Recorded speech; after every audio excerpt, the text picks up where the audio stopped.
Hello अस्सलाम surveys encyclopedia में आप सबको खुशामदीद कहते हैं कैंडिडेट्स। आज हम science class 8 chapter number 9 sources and effects of heat energy के एमसीक्यू सॉल्व कर रहे हैं। इससे पहले आपको मैं जो भी चैप्टर्स के एमसीक्यू सॉल्व करा के आया हूँ वो आप ज़रूर देखें। जिसको भी हमारे ग्रुप्स में ऐड होना है, जहाँ पर आपको पीडीएफ के नोट्स और इससे रिलेटेड लेक्चर्स आपको दिए जाएंगे, तो आप हमारे ग्रुप की फ़ीस पे करके आप ग्रुप में ऐड हो सकते हैं। जो नंबर आपके सामने नज़र आ रहा होगा आप उस पर रब्ता कर सकते हैं।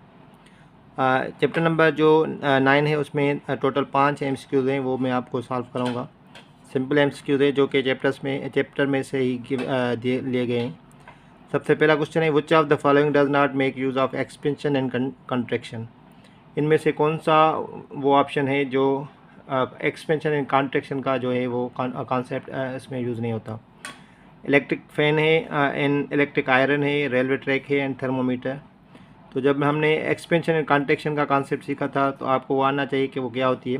एक्सपेंशन होती है increase in size due to temperature difference, and contraction भी होती है डिक्रीज इन साइज़। अगर साइज़ की मतलब साइज़ में अगर कमी आती है हीट के एक्सटेंड होने से या फिर टेम्परेचर कम करने से किसी चीज़ का, तो उसको कॉन्ट्रैक्शन कहते हैं। तो हमने एप्लीकेशंस जब पढ़ी थी तो अब हमने इलेक्ट्रिक आयरन भी पढ़ी थी, रेलवे ट्रैक की एप्लीकेशन पढ़ी थी, एंड थर्मोमीटर में देखें जो मरकरी अल्कोहल यूज़ होता है वो एक्सपेंशन का कॉन्सेप्ट और कॉन्ट्रैक्शन के कॉन्सेप्ट पर काम करता है। इलेक्ट्रिक आयरन में बायोमेटेलिक स्ट्रिप यूज़ होती है जो कि एक्सपेंशन एंड कॉन्ट्रैक्शन के जो कॉन्सेप्ट है वो उसमें यूज़ होता है। रेलवे ट्रैक में जो गैप दिया जाता है वो भी एक्सपेंशन की वजह से दिया जाता है ताकि वो एडजस्ट हो सके हार्ड डेज में। एक ही इसमें ऑप्शन है जो कि इलेक्ट्रिक फ़ैन है, उसमें ये दोनों कॉन्सेप्ट यूज़ नहीं होते। ठीक है। विच liquid is use in clinical thermometer. इनमें से कौन सा जो ऑप्शन है वो क्लिनिकल थर्मामीटर में यूज़ होता है, वाटर, ऑयल, विनेगर या मरकरी। ऑप्शन करेक्ट होगा सी, मरकरी। क्वेश्चन नंबर 3 है, which of the following substances expand the most for the same rise in temperature. अगर टेम्परेचर हम राइज करते हैं, एक ही टेम्परेचर सबका राइज करना है, बढ़ाना है, तो उसमें इनमें से कौन सा ऑप्शन है जो कि सबसे ज़्यादा एक्सपेंड होगा।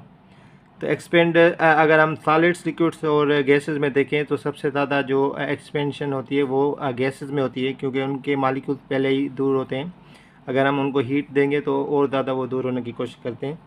इसका जो करेक्ट ऑप्शन होगा वो एयर होगा, क्योंकि दूसरे जो हैं वो लिक्विड या सॉलिड हैं, तो इसका करेक्ट ऑप्शन होगा वो एयर होगा। ठीक है। Bimetallic strip is use in. Bimetallic strip कहाँ पर यूज़ होती है, जैसे कि मैंने आपको ऊपर बताया कि इलेक्ट्रिक आयरन या फिर जो थर्मोस्टेट डिवाइसेस जो भी होते हैं जहाँ पर टेम्परेचर कंट्रोल करना होता है, जैसे फायर अलार्म हो गया, इलेक्ट्रिक आयरन हो गई, रेफ्रिजरेटर हो गया या एयर कंडीशन हो गई, वहाँ पर एक स्ट्रिप यूज़ होती है जो कि दो स्ट्रिप्स जिसमें ज्वाइन होती हैं। एक की जो एक्सपेंशन होती है वो कम होती है सेम टेम्परेचर पर, और एक की कम ज़्यादा होती है। तो कम ज़्यादा वाली जो दो स्ट्रिप्स हम वेल्ड करते हैं उसके बाद ये दोनों कॉन्सेप्ट यूज़ होते हैं उसमें, एक्सपेंशन कॉन्ट्रैक्शन का, जो कि स्विच को डिस्कनेक्ट या कनेक्ट करने के लिए यूज़ होते हैं या ओपन या क्लोज करने के लिए। इनमें से जो एक ऑप्शन है जिसमें यूज़ होती है बायोमेटेलिक स्ट्रिप, तो वो है कौन सा ऑप्शन, इलेक्ट्रिक आयरन। अगर फायर अलार्म होता तो हम उस पर भी टिक मार्क लगाते हैं, लेकिन इधर एक ही ऑप्शन है जहाँ पर बायोमेटेलिक स्ट्रिप यूज़ होती है, क्योंकि उसको वहाँ पर हमें टेम्परेचर को कंट्रोल करना होता है और थर्मोस्टेट डिवाइस वहाँ पर लगी होती है। ठीक है। बाकी जो ऑप्शन है उसमें ये यूज़ नहीं होती। लास्ट क्वेश्चन है आज का, वो मैं आपको सॉल्व करा देता हूँ। क्वेश्चन नंबर 5 है एमसीक्यू। तो rivet is use to fasten. तो रिवेट कहाँ पर यूज़ होता है, तो ऑप्शन से soft material with hard material, soft material with soft material, hard material with hard material या प्लास्टिक विद सॉफ्ट मटेरियल। इसका जो करेक्ट ऑप्शन होगा वो hard material with hard material. तो दो हार्ड मटेरियल्स अगर हमें ज्वाइन करने हैं तो रिवेट यूज़ होता है। रिवेट एक परमानेंट जॉइंट के तौर पर यूज़ हम करते हैं, जो जॉइंट हमें हमेशा के लिए चाहिए। ठीक है। तो करेक्ट ऑप्शन क्या होगा, वो permanent hard material with hard material होगा। टोटल 5 एमसीक्यू थे, मैंने आपको सॉल्व करा दिए। इससे रिलेटेड आपको अगर दूसरे एमसीक्यू चाहिए तो हमारे ग्रुप पर आप रब्ता करके वो ले सकते हैं, जहाँ पर आपको पीडीएफ में इसके कंप्लीट जो एमसीक्यू थे वो आपको दिए जाएंगे। इससे रिलेटेड आपको लेक्चर्स भी मिल जाएंगे हमारे ग्रुप में। जो भी ग्रुप में ऐड होना चाहते हैं व्हाट्सएप के नंबर पर रब्ता करके ग्रुप की फ़ीस पे करके आप ऐड हो सकते हैं। आप अपना ख्याल रखिएगा। शुक्रिया। अल्लाह हाफ़िज़।